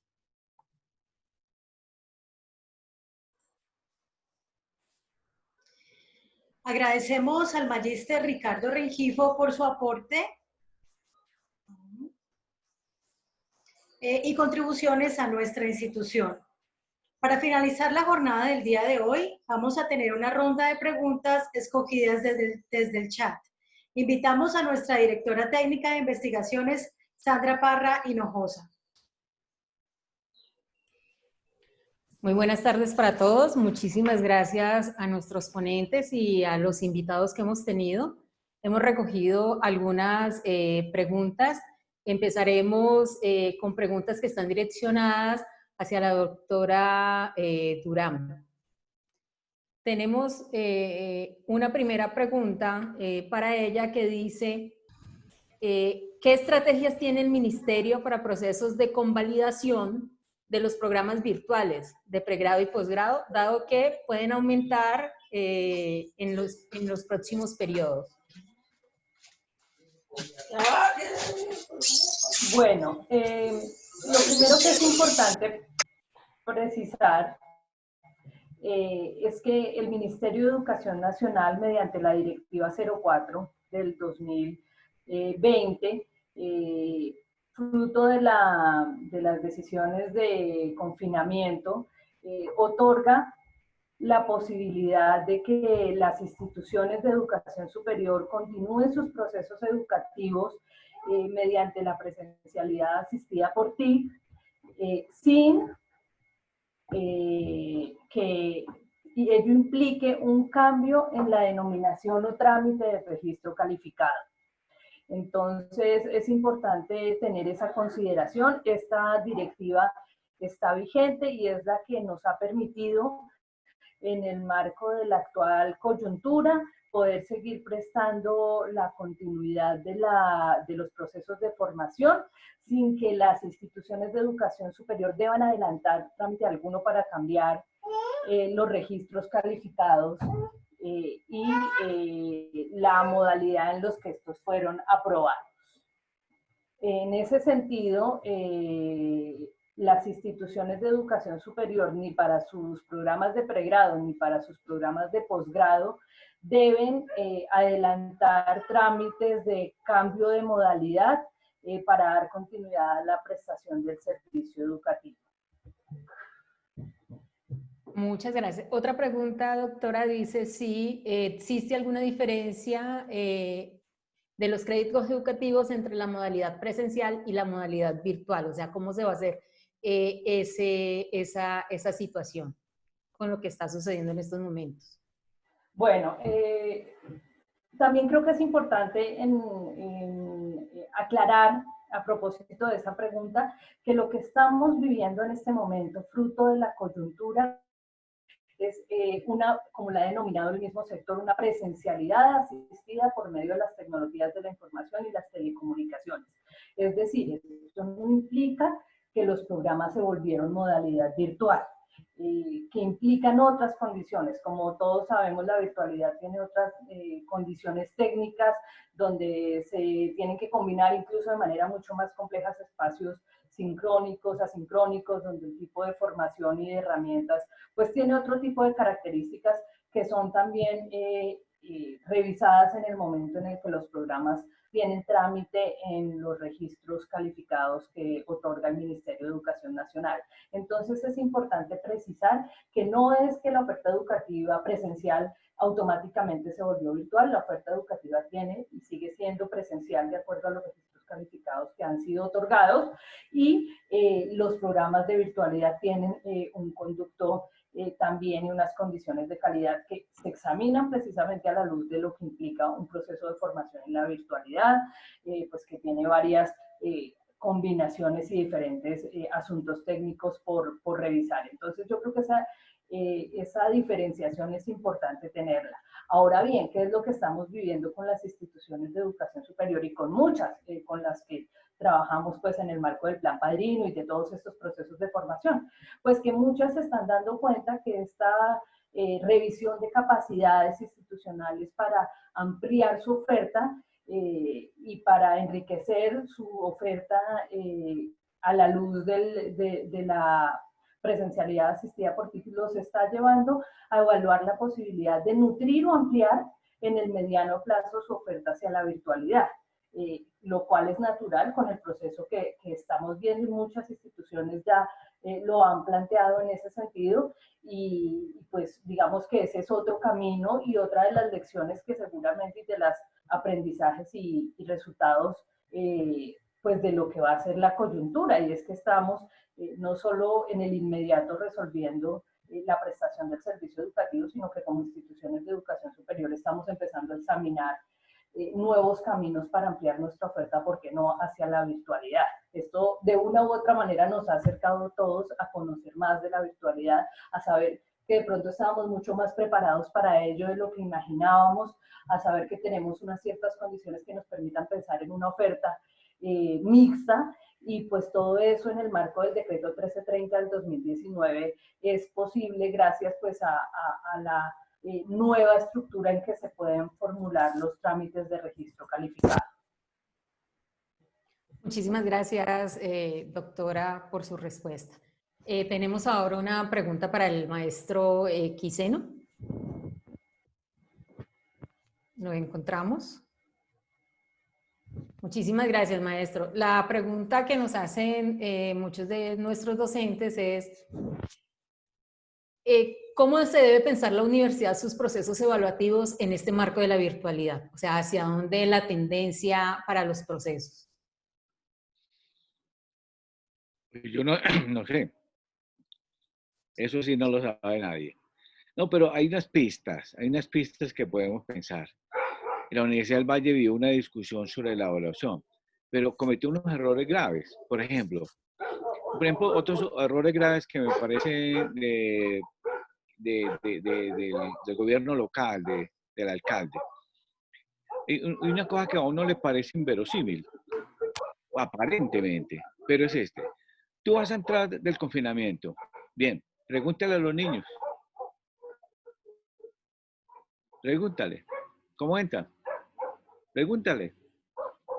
Tonucci Tonucci, que es que pensó la ciudad de los niños, decía, es que hay una cosa increíble en la sociedad occidental. No creen que los niños piensan, que toman decisiones, que saben lo que les pasa. Y entonces él decía, ¿por qué los niños no son capaces de tomar decisiones como los adultos? Y los adultos siempre toman las decisiones por los niños. Yo diría, ¿por qué no le dicen a los niños, hay condiciones para entrar, cómo se siente? Hacer un estudio de los niños, cómo lo que responden frente a la entrada, a la presencialidad, etcétera, etcétera. Pero no le dicen tampoco a los maestros, a las maestras, a nadie le toman las decisiones por encima, como si ellos fueran, que ellos que no conocen absolutamente lo que está pasando en los entornos reales y toman las decisiones. Eso se llama evaluación.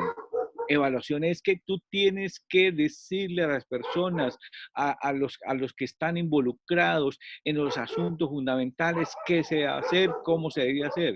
Por ejemplo, la decisión en la Universidad del Valle para que la evaluación del semestre fuera aprobado, no aprobado y pendiente, pues la tomaron unas personas allá arriba de todo, en vez de preguntarle a la comunidad qué pasó, y eso generó un problema. Todo el mundo está descontento con decisiones de esa. Entonces yo creo, es este punto, frente a la pregunta, creo que todavía estamos muy temprano para saber cómo cambiamos la evaluación, pero hay que cambiarla. Hay que cambiar la evaluación, hay que cambiar la evaluación que tenemos. Esa evaluación de desempeño es infame, con evidencias y con todas esas cosas, es infame. Hay que cambiarla y transformarla. Pero yo creo que si le preguntamos a las maestras y a los maestros cómo se cambia, ellos nos dirán. Y nosotros los expertos, los que hemos estudiado, tenemos teorías y todo, pero es la hora de preguntarle a las personas directamente, a los que viven los procesos, a los padres de familia, a todo el mundo. Yo diría que bajemos, yo diría siempre lo que he pensado, bajemos a lo local, bajemos a lo real, bajemos a los que están allá en esa situación reales. Esos son los que nos van a decir cómo debe hacer. Si uno le preguntara hoy a la población de Cali, oye, ¿y tú qué piensas de la pandemia? ¿Abrimos o no abrimos? Te lo dirá. Pero ¿cómo así que por encima de ellos se toman las decisiones? Yo no sé de quién, es que la Organización Mundial de la Salud. ¿Y qué es eso? ¿Qué es eso? Yo entiendo que la Organización Mundial de la Salud, para poder definir una política para Colombia, para el Valle del Cauca. Yo soy gobernante y lo que dice la Organización Mundial de la Salud lo voy a tomar aquí. ¿Cómo así? No entiendo. Yo no entiendo esa conexión entre una Organización Mundial de la Salud que es para el mundo y lo que está pasando aquí en los barrios, en las unidades residenciales, en la población. No, eso necesita otra cosa muy distinta para tomar medidas de esa clase. En ese sentido, la evaluación. Yo pienso la evaluación así. Yo siempre le digo a los estudiantes, ¿ustedes qué piensan? A ver, pensemos. Pero no digamos, no impongamos un criterio técnico, instrumental, masivo, no, ¿qué pensemos? Yo creo que se vienen unas cosas muy importantes para la evaluación, es que tenemos que tomar la voz de los niños, la voz de las niñas, decirle qué piensan y tenemos que tomar determinaciones en ese sentido. Muchísimas gracias, maestro. Otra pregunta para usted y nos dicen si las prácticas profesionales virtualizadas y los laboratorios de simulación artificial que se están utilizando en las áreas de la salud y el deporte cambiarán el sentido de formación de los futuros profesionales. No, esa es una pregunta fundamental y esencial. Pues no era como el contexto hoy para hablar de la formación. Pero creo que, por ejemplo, el concepto de formación va a cambiar mucho, va a cambiar y tenemos que cambiarlo realmente. Como yo le decía en la intervención mía, ya no hay nadie que enseñe al otro para que aprenda, entonces todos van a aprender por igual y estar en situaciones de igualdad. La formación va a ser así. Yo creo que la formación va a ser así. Y no va a ser esa distancia que vemos en la formación entre el laboratorio, las experiencias experimentales, experiencias humanísticas, experiencias tecnológicas. Es una gran distancia. Hay una gran distancia entre todas esas experiencias. ¿Pero por qué? ¿Pero por qué? Porque, por ejemplo, las experiencias que hay en el hospital, de los médicos, esas experiencias del hospital no son las mismas, es el mismo modelo de experiencias en ciencias humanidades, el mismo modelo de ingeniería. ¿Pero por qué? Porque hay unos saberes repartidos. los saberes estaban repartidos. Hoy, gracias a todo esto que está pasando, no va a haber esa diferencia de saberes repartidos.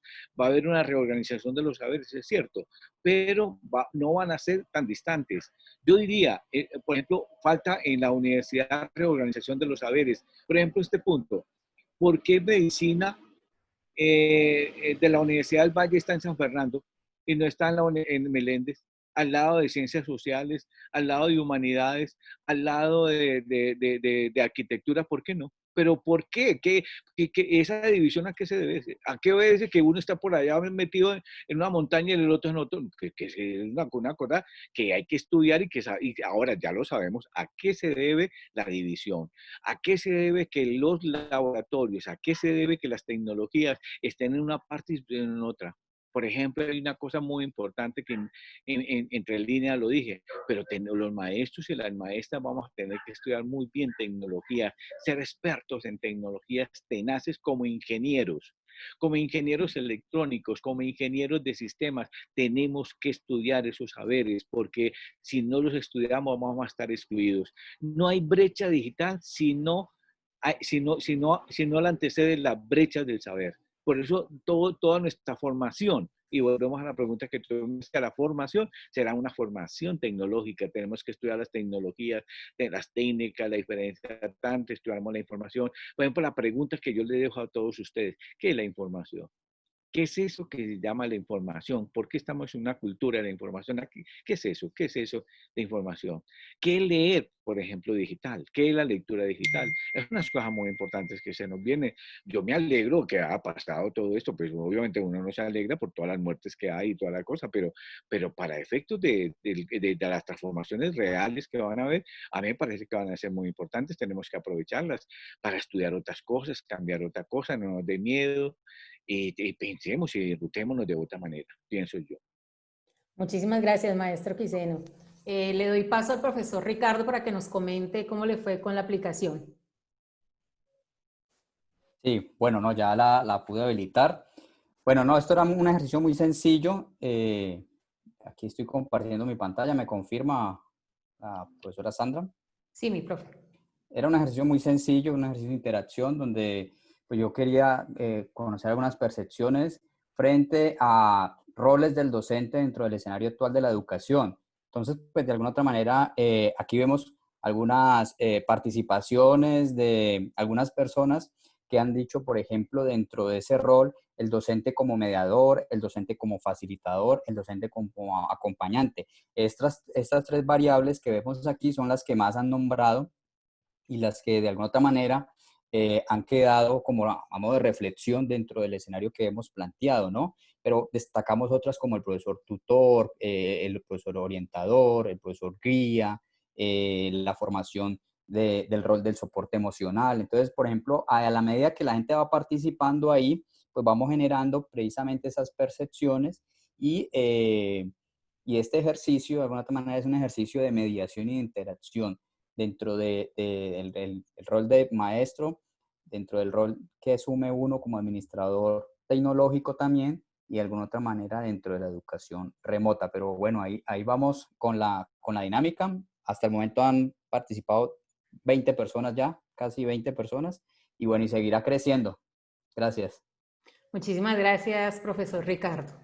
Y para ir cerrando, por favor, en el chat ha quedado un link donde ustedes pueden llenar una pequeña encuesta de satisfacción que tenemos. Les solicitamos, por favor, que lo hagan para poder hacer un seguimiento a lo que estamos haciendo. Solo queda darles las gracias a todos los participantes, especialmente a los ponentes que nos acompañaron el día de hoy, que nos dejan todos sus saberes y todas las reflexiones y nos dejan pensando muchísimo más. Un agradecimiento muy especial al Ministerio de Educación Nacional, a la RUAD que nos permite y hace un soporte para poder tener estos espacios. Quiero dejarlos con la invitación para nuestro próximo encuentro, experiencias significativas de docentes en la educación remota, con el tema La educación remota mediada por EVA, entornos virtuales de aprendizaje. Es el próximo miércoles 17 de junio a las 3 de la tarde. Solo resta decirles, tengan una feliz tarde, quédense en casa, lávense las manos y nos vemos la próxima semana. Muchísimas gracias.